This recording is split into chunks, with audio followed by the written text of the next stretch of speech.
নমস্কার প্রিয় দর্শক ও সাধনা পথের সহযাত্রী। আজ আমরা এমন একটি বিষয় নিয়ে যাত্রা শুরু করছি যা কেবল আধ্যাত্মিক আলোচনা নয়, বরং জীবনের গভীর বাস্তবতার সঙ্গে অঙ্গাঙ্গিভাবে জড়িত।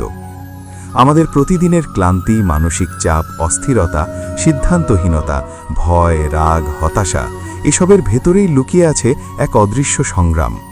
বাইরে আমরা হয়তো হাসি, কথা বলি, কাজ করি, কিন্তু ভেতরে ভেতরে মন কখনো শান্ত থাকে না। সেই অস্থির মনকে শক্তিতে রূপান্তর করার পথ কি? কিভাবে আমরা ভেতরের দুর্বলতাকে জয় করে মানসিক দৃঢ়তা অর্জন করতে পারি?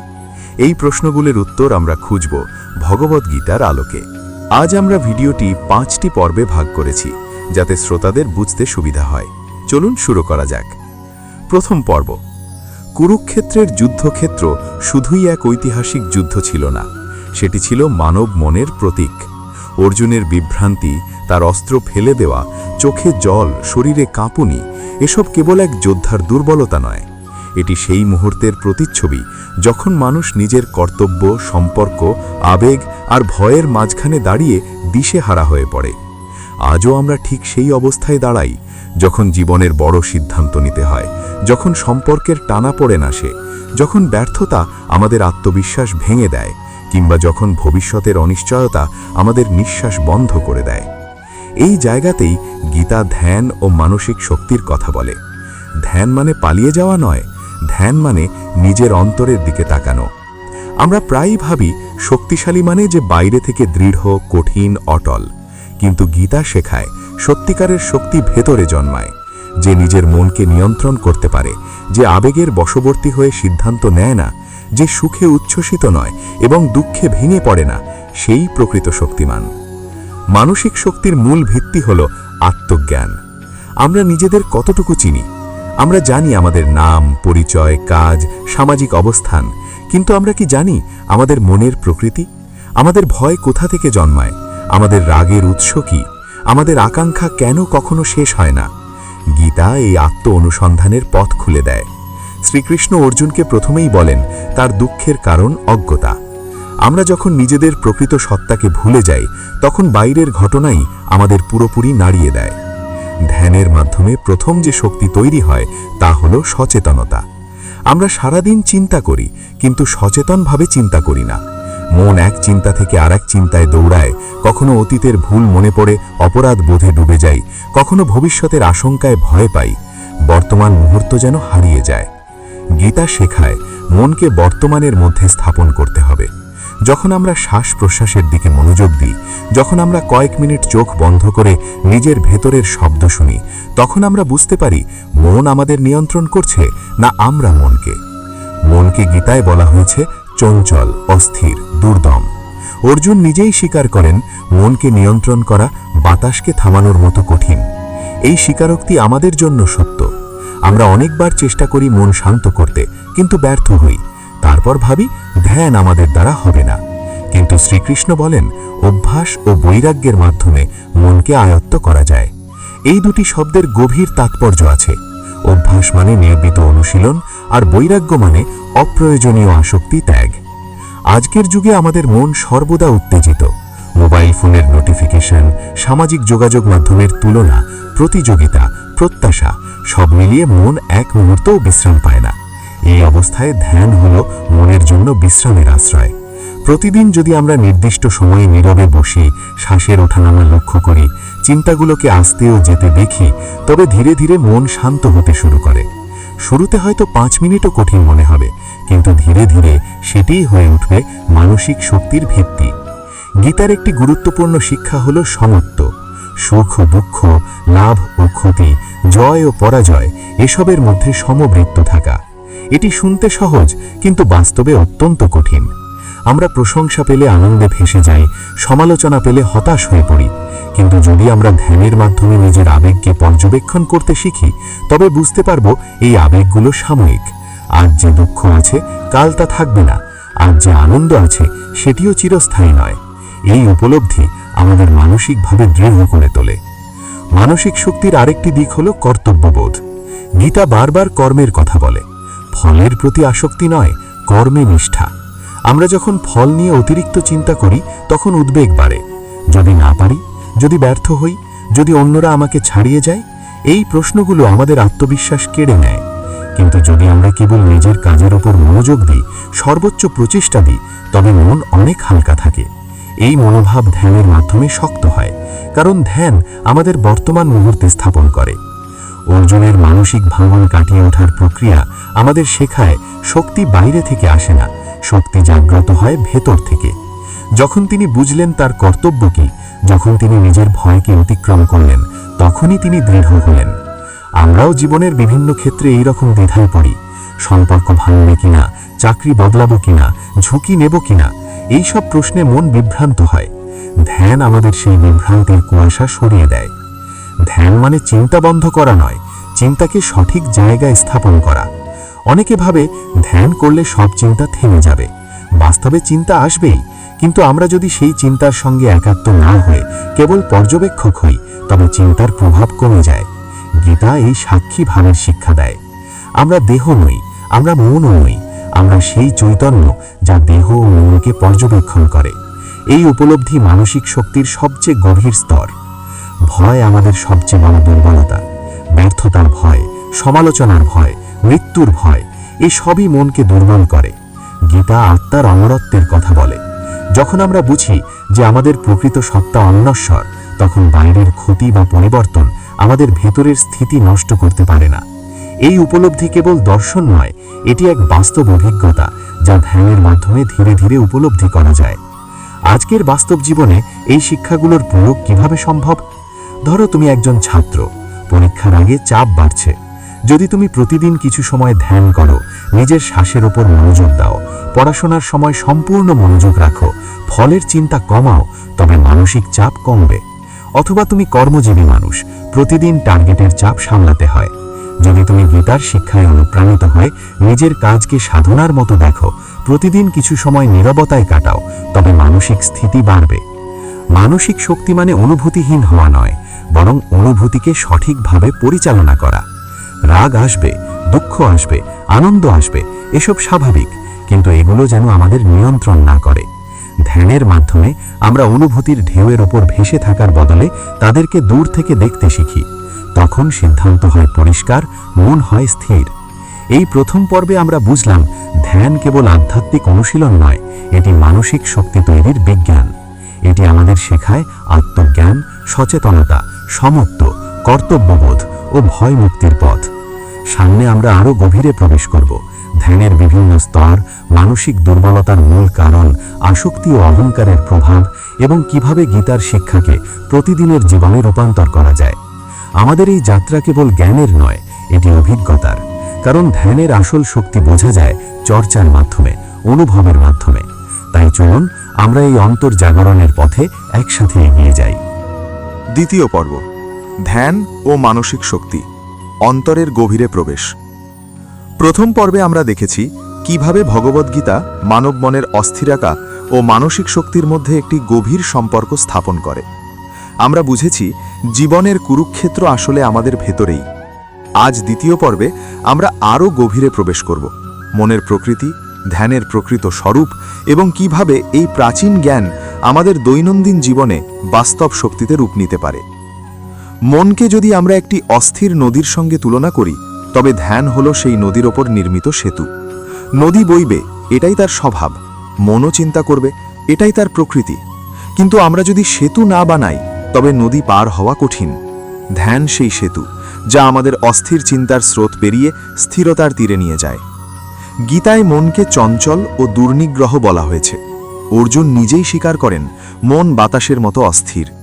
এই স্বীকারোক্তি অত্যন্ত গুরুত্বপূর্ণ, কারণ আমরা অনেক সময় নিজেদের দুর্বলতা স্বীকার করতে চাই না। আমরা ভাবি আমার তো কোনো সমস্যা নেই, কিন্তু যখন আমরা একা থাকি তখন বুঝি মন কখনো শান্ত নয়। কখনো পুরনো অপমান মনে পড়ে কষ্ট দেয়, কখনো ভবিষ্যতের অনিশ্চয়তা ভয় জাগায়, কখনো অযথা তুলনা আমাদের আত্মসম্মান ক্ষুণ্ণ করে। ধ্যান শুরু হয় এই স্বীকারোক্তি থেকে, হ্যাঁ, আমার মন অস্থির এবং এই অস্থিরতাই আমার দুঃখের মূল। কিন্তু গীতা এখানে হতাশ করে না। শ্রীকৃষ্ণ বলেন অভ্যাস ও বৈরাগ্যের মাধ্যমে মনকে বশ করা যায়। এই অভ্যাস শব্দটি গভীর। এটি একদিনের চেষ্টা নয়, এটি প্রতিদিনের পুনরাবৃত্তি। যেমন শরীরের পেশি শক্ত করতে নিয়মিত ব্যায়াম দরকার, তেমনি মনকে শক্ত করতে নিয়মিত ধ্যান দরকার। এখন প্রশ্ন আসে, ধ্যান আসলে কি? ধ্যান মানে কি শুধু চোখ বন্ধ করে বসে থাকা? না, ধ্যান মানে মনকে একটি নির্দিষ্ট কেন্দ্রে স্থাপন করা। সেটি হতে পারে শ্বাস, একটি মন্ত্র, একটি ভাবনা কিংবা ঈশ্বরের স্মরণ। গীতার ধ্যান মূলত আত্মচিন্তন, নিজের প্রকৃত সত্তাকে উপলব্ধি করা। যখন আমরা শ্বাসের ওঠানামা দেখি, তখন আমরা বর্তমান মুহূর্তে থাকি। অতীত ও ভবিষ্যৎ তখন কিছুক্ষণের জন্য মিলিয়ে যায়। প্রথম দিকে ধ্যান করতে গেলে মন আরও বেশি অস্থির মনে হয়। অনেকেই বলেন, ধ্যান করতে বসলে তো মাথায় আরও বেশি চিন্তা আসে। এটি স্বাভাবিক, কারণ আমরা আগে কখনো মনকে এত গভীরভাবে লক্ষ্য করিনি। আগে চিন্তা ছিল, কিন্তু আমরা তা টের পেতাম না। এখন আমরা তা দেখতে পাচ্ছি। এই দেখাই প্রথম অগ্রগতি। ধ্যানের একটি গুরুত্বপূর্ণ স্তর হল পর্যবেক্ষণ। আমরা সাধারণত আবেগের সঙ্গে একাত্ম হয়ে যাই। রাগ এলে বলি, আমি রেগে গেছি। কিন্তু যদি বলি আমার মধ্যে রাগ উঠছে, তবে আমরা রাগ থেকে একটু দূরে দাঁড়াতে পারি। এই দূরত্বই মানসিক শক্তির সূচনা। গীতা এই সাক্ষী ভাবের শিক্ষা দেয়। আমরা দেহমন নই, আমরা সেই চৈতন্য যা দেহমনকে দেখে। এই উপলব্ধি হঠাৎ আসে না, এটি আসে ধীরে ধীরে। যেমন সূর্য ওঠার আগে আকাশ একটু একটু করে আলোকিত হয়, তেমনি ধ্যানের চর্চায় মন ধীরে ধীরে পরিষ্কার হয়। প্রথমে কয়েক সেকেন্ডের স্থিরতা আসে, তারপর কয়েক মিনিট। ধীরে ধীরে সেই স্থিরতা দিনের বিভিন্ন সময়েও অনুভূত হয়। মানসিক শক্তির আরেকটি স্তম্ভ হল সংযম। গীতা ইন্দ্রিয় সংযমের কথা বলে। আমাদের চোখ, কান, জিহ্বা, মন সবকিছুই বাইরে ছুটে যায়। আমরা সব দেখতে চাই, সব শুনতে চাই, সব জানতে চাই, কিন্তু এই অতিরিক্ত উত্তেজনা মনকে ক্লান্ত করে। আজকের যুগে তথ্যের স্রোত এত বেশি যে মন কখনো বিশ্রাম পায় না। এই অবস্থায় ধ্যান হলো মনের বিশ্রামের স্থান। সংযম মানে দমন নয়, সংযম মানে সচেতন ব্যবহার। যেমন খাবার দরকার, কিন্তু অতিরিক্ত খাবার ক্ষতিকর, তেমনি তথ্য দরকার, কিন্তু অপ্রয়োজনীয় তথ্য মনকে ভারী করে।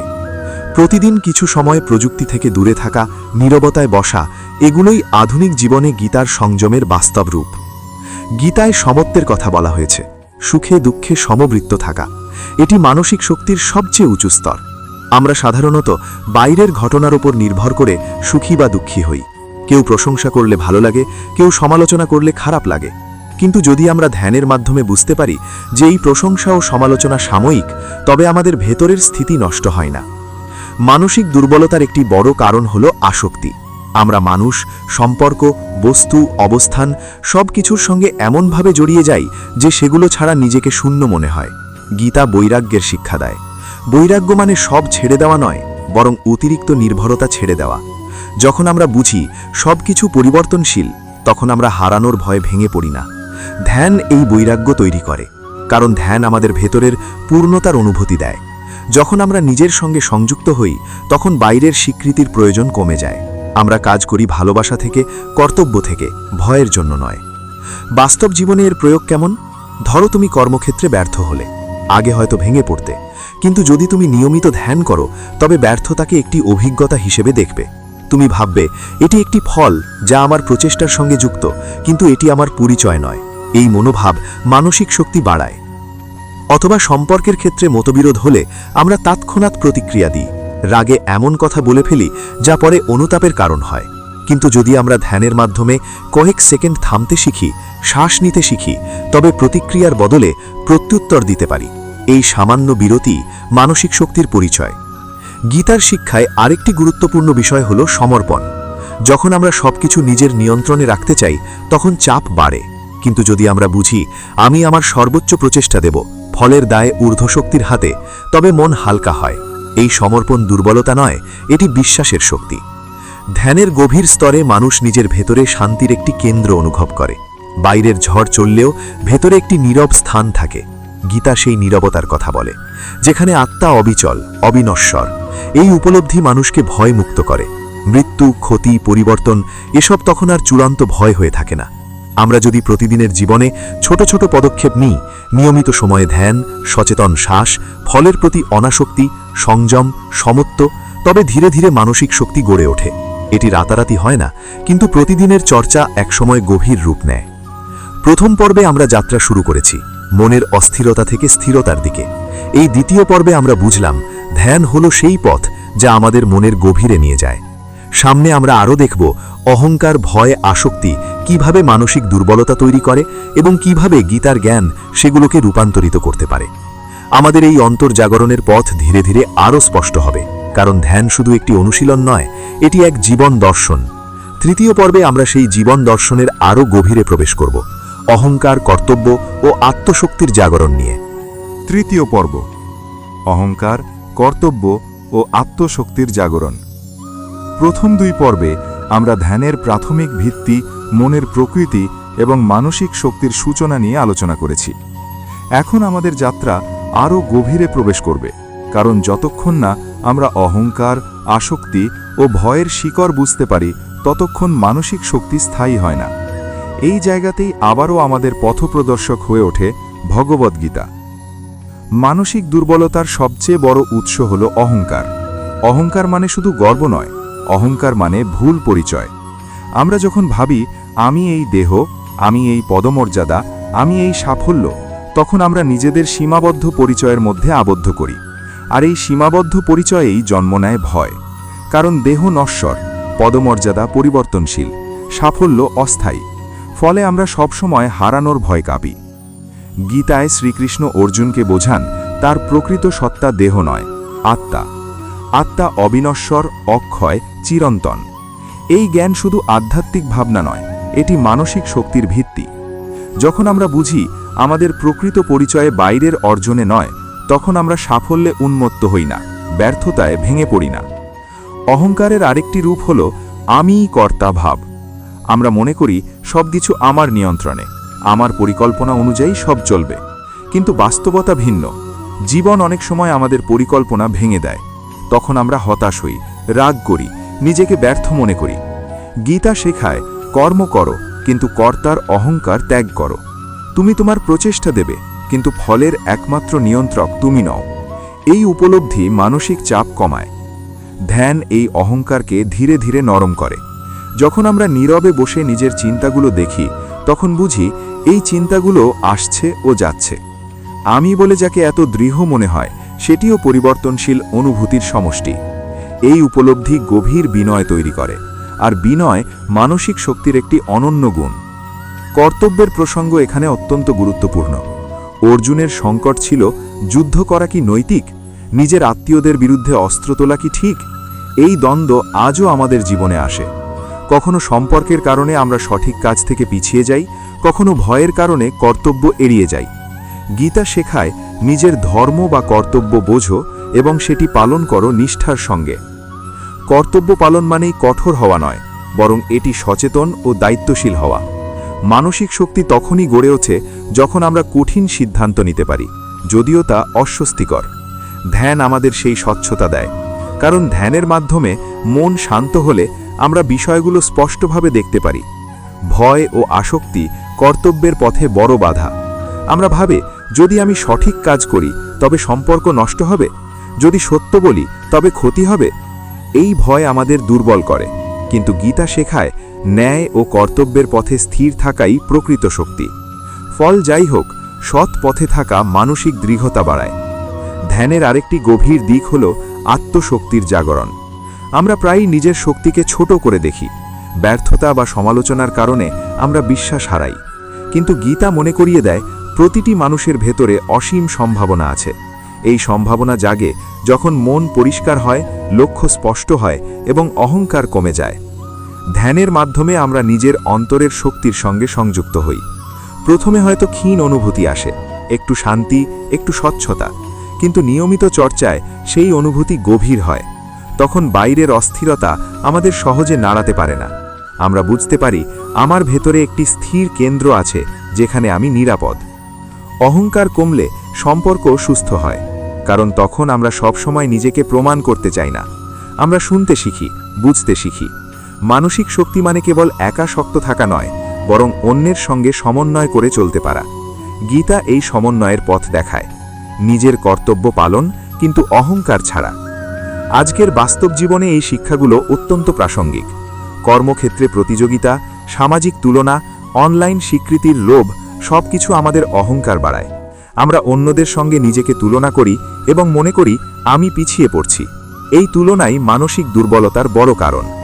ধ্যান আমাদের মনে করিয়ে দেয় প্রত্যেকের পথ আলাদা, আমার কাজ আমার সাধনা। কর্তব্যবোধ মানসিক শক্তির একটি গভীর স্তম্ভ। যখন আমরা বুঝি আমি যা করছি তা কেবল ব্যক্তিগত লাভের জন্য নয়, বরং বৃহত্তর কল্যাণের জন্য, তখন কাজের মধ্যে অর্থ আসে। অর্থপূর্ণ কাজ মানসিক শক্তি বাড়ায়। গীতার কর্মযোগ একথাই বলে, নিষ্কামভাবে কর্ম করো, ফলের প্রতি আসক্ত না হয়ে। আত্মসম্মান ও আত্মবিশ্বাসও এখানে গুরুত্বপূর্ণ। অহংকার আর আত্মসম্মানের মধ্যে পার্থক্য আছে। অহংকার বলে আমি অন্যদের চেয়ে বড়, আত্মসম্মান বলে আমি যথেষ্ট। ধ্যান আমাদের এই যথেষ্ট অনুভূতি দেয়। তখন আমরা বাইরের প্রশংসা বা সমালোচনার উপর পুরোপুরি নির্ভর করি না। অর্জুন যখন জ্ঞান গ্রহণ করলেন তখন তার মানসিক শক্তি ফিরে এলো। তিনি যুদ্ধ করলেন প্রতিশোধের জন্য নয়, কর্তব্যের জন্য। এই রূপান্তরই আমাদের শেখায় সঠিক দৃষ্টিভঙ্গি মানসিক শক্তির জন্ম দেয়। আমাদের জীবনেও যখন দৃষ্টিভঙ্গি বদলে যায় তখন একই পরিস্থিতি ভিন্ন মনে হয়। ধ্যান, জ্ঞান ও কর্ম এই তিনের মিলেই তৈরি হয় স্থায়ী মানসিক শক্তি। এটি কোনো কৃত্রিম দৃঢ়তা নয়, এটি ভেতর থেকে জন্ম নেওয়া স্থিরতা। সামনে আমরা আরও গভীরে দেখব কিভাবে ভক্তি, সমর্পণ ও ভয়মুক্ত মানসিক শক্তিকে পরিপূর্ণ করে তোলে। চতুর্থ পর্বে আমরা আলোচনা করব ভক্তিযোগ, সমর্পণ ও ভয়মুক্ত মানসিক শক্তির পূর্ণতা নিয়ে। কারণ যখন জ্ঞান ও কর্মের সঙ্গে বিশ্বাস যুক্ত হয় তখন মানসিক শক্তি পূর্ণতা পায়। চতুর্থ পর্ব, ভক্তি, সমর্পণ ও ভয়মুক্ত মানসিক শক্তির পূর্ণতা। প্রথম তিনটি পর্বে আমরা ধ্যানের ভিত্তি, মনের অস্থিরতা, অহংকার, কর্তব্য ও আত্মশক্তির জাগরণ নিয়ে গভীরভাবে আলোচনা করেছি। এখন আমাদের যাত্রা আরও গভীরে প্রবেশ করবে, কারণ যতক্ষণ না আমরা জ্ঞান ও কর্মের সঙ্গে যুক্ত হবে ভক্তি ও সমর্পণ, ততক্ষণ শুধুমাত্র নিয়ন্ত্রণ বা আত্মসংযম দিয়ে মানসিক শক্তি পূর্ণতা পায় না। এই পূর্ণতার পথ দেখায় আবারও ভগবদ্গীতা। গীতায় ভক্তিযোগের যে শিক্ষা দেওয়া হয়েছে তা কেবল ধর্মীয় আচার নয়, এটি এক গভীর মানসিক প্রক্রিয়া। ভক্তি মানে অন্ধবিশ্বাস নয়, বরং সচেতন সমর্পণ। আমরা জীবনে অনেক কিছু নিয়ন্ত্রণ করতে চাই, পরিস্থিতি, মানুষ, ফলাফল, কিন্তু বাস্তবতা হলো সবকিছু আমাদের হাতে নেই। এই সীমাবদ্ধতা স্বীকার করা দুর্বলতা নয়, এটি পরিণত শক্তির লক্ষণ। যখন আমরা মনে করি সব দায়িত্ব একা আমাদের, তখন মন ভারী হয়ে যায়। উদ্বেগ, চাপ, অনিদ্রা এসব ধীরে ধীরে আমাদের শক্তি ক্ষয় করে। কিন্তু যখন আমরা বুঝি আমি আমার সর্বোচ্চ প্রচেষ্টা দেব, কিন্তু ফলের চূড়ান্ত নিয়ন্ত্রণ বৃহত্তর শক্তির হাতে, তখন মন হালকা হয়। গীতায় শ্রীকৃষ্ণ বলেন, যিনি সমস্ত কর্ম আমাকে সমর্পণ করেন তিনি বন্ধন মুক্ত হন। এই সমর্পণ মানে পালিয়ে যাওয়া নয়, বরং সম্পূর্ণ নিষ্ঠার সঙ্গে কাজ করা, কিন্তু ফল নিয়ে অতিরিক্ত দুশ্চিন্তা না করা। ভক্তির মাধ্যমে মানসিক শক্তি এক নতুন রূপ পায়, ভয়মুক্তি। ভয়ের মূল কারণ হলো অনিশ্চয়তা। আমরা জানি না ভবিষ্যতে কি হবে, তাই ভয় পাই। কিন্তু যখন আমাদের মধ্যে বিশ্বাস জন্মায়, যাই হোক তা কোনো বৃহত্তর পরিকল্পনার অংশ, তখন ভয় কমে যায়। এই বিশ্বাস কেবল কথায় আসে না, এটি ধ্যান ও সমর্পণের চর্চায় জন্মায়। ভক্তি মনকে কোমল করে, কিন্তু দুর্বল করে না, বরং এটি মনকে স্থিতিশীল করে। কারণ তখন আমরা অহংকারের ভার থেকে মুক্ত হই। আমরা আর সবকিছুকে আমার বলে আঁকড়ে ধরি না। সম্পর্ক, সাফল্য, সম্পদ সবকিছু তখন দায়িত্ব হিসেবে দেখি, মালিকানা হিসেবে নয়। এই দৃষ্টিভঙ্গি মানসিক শক্তিকে গভীর করে। ধ্যানের সঙ্গে ভক্তির মিলন অত্যন্ত শক্তিশালী। ধ্যান আমাদের মনকে শান্ত করে, আর ভক্তি সেই শান্ত মনকে প্রেম ও বিশ্বাসে পূর্ণ করে। যখন আমরা নীরবে বসে ঈশ্বরের নাম স্মরণ করি বা কৃতজ্ঞতার অনুভূতি জাগাই, তখন মন অদ্ভুত এক প্রশান্তি পায়। এই প্রশান্তি কৃত্রিম নয়, এটি হৃদয়ের গভীর থেকে উঠে আসে। গীতায় বলা হয়েছে, যিনি সমভাবে সবার প্রতি দৃষ্টিপাত করেন, যিনি কারো প্রতি হিংসা রাখেন না, যিনি অহংকারহীন, তিনি প্রিয়। এই গুণগুলো কেবল আধ্যাত্মিক গুণ নয়, এগুলো মানসিক শক্তির চিহ্ন। হিংসা ও তুলনা মনকে দুর্বল করে, কিন্তু যখন আমরা অন্যের সাফল্যে আনন্দিত হতে শিখি, তখন আমাদের মন হালকা হয়। ভক্তি আমাদের সেই হৃদয় দেয়। আজকের বাস্তব জীবনে ভক্তির প্রয়োগ কিভাবে সম্ভব? প্রতিদিন কয়েক মুহূর্ত কৃতজ্ঞতা চর্চা করা যেতে পারে। দিনের শেষে ভাবা, আজ কি কি আশীর্বাদ পেয়েছি। ছোট ছোট বিষয়ের জন্য কৃতজ্ঞ হওয়া, স্বাস্থ্য, পরিবার, কাজ, শেখার সুযোগ, এই অনুভূতি মনকে ইতিবাচক করে। কৃতজ্ঞতা ভয়ের বিপরীত শক্তি। সমর্পণ মানে দায়িত্ব ছেড়ে দেওয়া নয়, বরং এটি দায়িত্বকে পবিত্রভাবে গ্রহণ করা। যেমন একজন কর্মী তার কাজকে শুধু বেতন নয়, সেবা হিসেবে দেখলে তার মানসিক শক্তি বাড়ে, কারণ তখন কাজের মধ্যে অর্থ থাকে। অর্থপূর্ণ কাজ মানুষকে দৃঢ় করে। গীতার কর্মযোগ একথাই বলে, নিষ্কামভাবে কর্ম করো, ফলের প্রতি আসক্ত না হয়ে। আত্মসম্মান ও আত্মবিশ্বাসও এখানে গুরুত্বপূর্ণ। অহংকার আর আত্মসম্মানের মধ্যে পার্থক্য আছে। অহংকার বলে আমি অন্যদের চেয়ে বড়, আত্মসম্মান বলে আমি যথেষ্ট। ধ্যান আমাদের এই যথেষ্ট অনুভূতি দেয়। তখন আমরা বাইরের প্রশংসা বা সমালোচনার উপর পুরোপুরি নির্ভর করি না। চতুর্থ পর্বে আমরা দেখলাম ভক্তি ও সমর্পণ মানসিক শক্তিকে পূর্ণতা দেয়। কিন্তু এই যাত্রা এখানেই শেষ নয়। সামনে শেষ পর্বে আমরা দেখব এই সমস্ত শিক্ষাকে কিভাবে একত্রিত করে দৈনন্দিন জীবনে স্থায়ী রূপ দেওয়া যায়, এবং কিভাবে ধ্যান ও মানসিক শক্তি আমাদের জীবনের প্রতিটি ক্ষেত্রে আলোর পথ দেখাতে পারে। পঞ্চম পর্ব হবে আমাদের এই দীর্ঘ যাত্রার সমাপ্তি, যেখানে শুরুতে যে অন্তরের প্রশ্ন ছিল আমি কিভাবে ভেতর থেকে শক্ত হব, তার পূর্ণ উত্তর আমরা খুঁজে নেব এক সমন্বিত উপলব্ধির মাধ্যমে। পঞ্চম পর্ব, ধ্যান ও মানসিক শক্তি, অন্তর্যুদ্ধ থেকে আলোকিত জীবনের পথে। প্রথম পর্বে আমরা যাত্রা শুরু করেছিলাম মানুষের অন্তরের কুরুক্ষেত্র থেকে। দ্বিতীয় পর্বে প্রবেশ করেছি মনের প্রকৃতির গভীরে। তৃতীয় পর্বে দেখেছি অহংকার, কর্তব্য ও আত্মশক্তির সম্পর্ক। চতুর্থ পর্বে উপলব্ধি করেছি ভক্তি ও আত্মসমর্পণের পূর্ণতা। এখন এই পঞ্চম ও শেষ পর্বে আমরা সব কিছু একত্রিত করব। কিভাবে এই সমস্ত শিক্ষা মিলিয়ে আমাদের জীবনে এক স্থায়ী মানসিক শক্তি গড়ে ওঠে, এবং কিভাবে ধ্যান কেবল অনুশীলন নয়, এক জীবন দর্শনে পরিণত হয়। আমাদের সমগ্র আলোচনার কেন্দ্রে ছিল ভগবদ্গীতা। কিন্তু গীতা কোনো কেবল ধর্মগ্রন্থ নয়, এটি মানব মনের বিজ্ঞান, জীবন যুদ্ধের নির্দেশিকা। কুরুক্ষেত্রে অর্জুনের বিভ্রান্তি আমাদেরই বিভ্রান্তি, তার ভয় আমাদের ভয়, তার দ্বিধা আমাদের দ্বিধা, আর তার জাগরণ আমাদের সম্ভাবনা। জীবনের প্রতিটি পর্যায়েই আমরা অন্তর্যুদ্ধের মুখোমুখি হই, কখনো তা কর্মক্ষেত্রে, কখনো সম্পর্কে, কখনো নিজের ভেতরের অস্থিরতার সঙ্গে। এই অন্তর্যুদ্ধের সবচেয়ে বড় বৈশিষ্ট্য হল এটি বাইরে থেকে কেউ দেখতে পায় না, কিন্তু এই অদৃশ্য যুদ্ধই আমাদের শক্ত বা দুর্বল করে। ধ্যান এই যুদ্ধের প্রস্তুতি, এটি আমাদের ভেতরের অস্ত্র ধারালো করে। যেমন একজন যোদ্ধা যুদ্ধের আগে তার অস্ত্র প্রস্তুত করে, তেমনি একজন সচেতন মানুষ প্রতিদিন ধ্যানের মাধ্যমে নিজের মন প্রস্তুত করে। ধ্যান মানে মনকে জোর করে থামানো নয়, বরং তাকে বোঝা। মন কখন অস্থির হয়, কেন হয়, কিসে প্রভাবিত হয়, এই বোঝাপড়াই মানসিক শক্তির শুরু। আমরা দেখেছি মানসিক শক্তির 4টি প্রধান স্তম্ভ রয়েছে: জ্ঞান, কর্ম, ধ্যান ও ভক্তি। জ্ঞান আমাদের সঠিক দৃষ্টিভঙ্গি দেয়, কর্ম আমাদের নিষ্ক্রিয়তা থেকে মুক্ত রাখে, ধ্যান আমাদের স্থিরতা দেয়, ভক্তি আমাদের ভয় মুক্ত করে। এই 4টি একসঙ্গে থাকলে মানুষ ভেতর থেকে দৃঢ় হয়। প্রথমত জ্ঞান। যখন আমরা বুঝি যে সব কিছু পরিবর্তনশীল, তখন আমরা অস্থায়ী বিষয়কে আঁকড়ে ধরি না। সাফল্য এলে আমরা অহংকারী হই না, ব্যর্থতা এলে নিজেকে তুচ্ছ ভাবি না। এই দৃষ্টিভঙ্গি মানসিক স্থিরতা আনে। দ্বিতীয়ত কর্ম। শুধুমাত্র চিন্তা বা দর্শন মানুষকে শক্ত করে না। কাজের মধ্যে প্রবেশ করতে হয়, কিন্তু সেই কাজ যেন ফলের অতিরিক্ত প্রত্যাশায় ভারী না হয়। যখন আমরা নিষ্ঠার সঙ্গে কাজ করি কিন্তু ফলের উপর অতিরিক্ত আসক্ত হই না, তখন মন হালকা থাকে।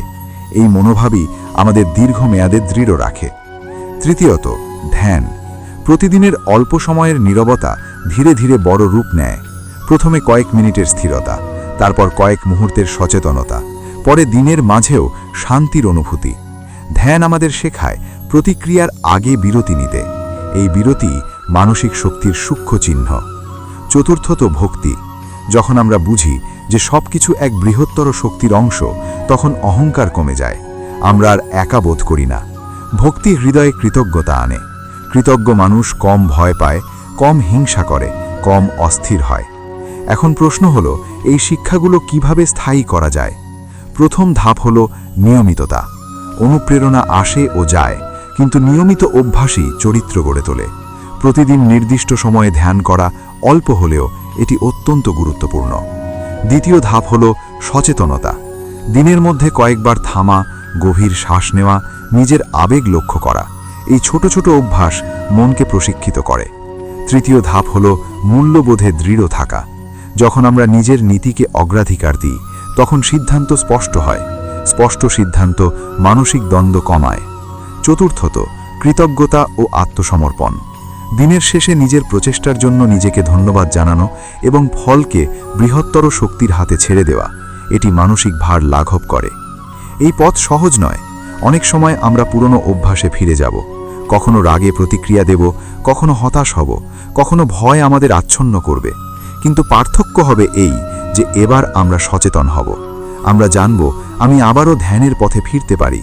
এই ফিরে আসার ক্ষমতাই মানসিক শক্তি। অর্জুনও এক মুহূর্তে পরিবর্তিত হননি। তিনি প্রশ্ন করেছেন, সন্দেহ করেছেন, দ্বিধায় পড়েছেন, কিন্তু তিনি শোনার জন্য প্রস্তুত ছিলেন। তার প্রস্তুতি তাকে রূপান্তরিত করেছে। আমাদের জীবনেও একই কথা প্রযোজ্য।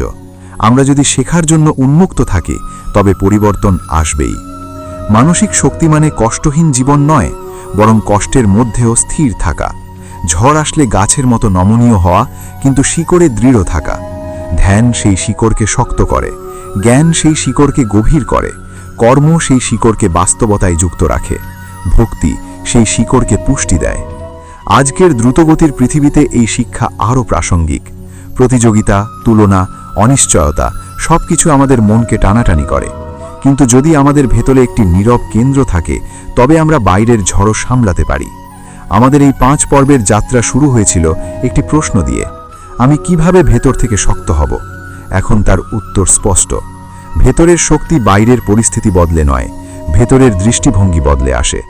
ধ্যানের মাধ্যমে মনকে চেনা, জ্ঞানের মাধ্যমে দৃষ্টিভঙ্গি পরিবর্তন করা, কর্মের মাধ্যমে জীবনকে অর্থপূর্ণ করা, ভক্তির মাধ্যমে ভয়মুক্ত হওয়া, এই 4 পথ মিলেই গড়ে ওঠে অটুট মানসিক শক্তি।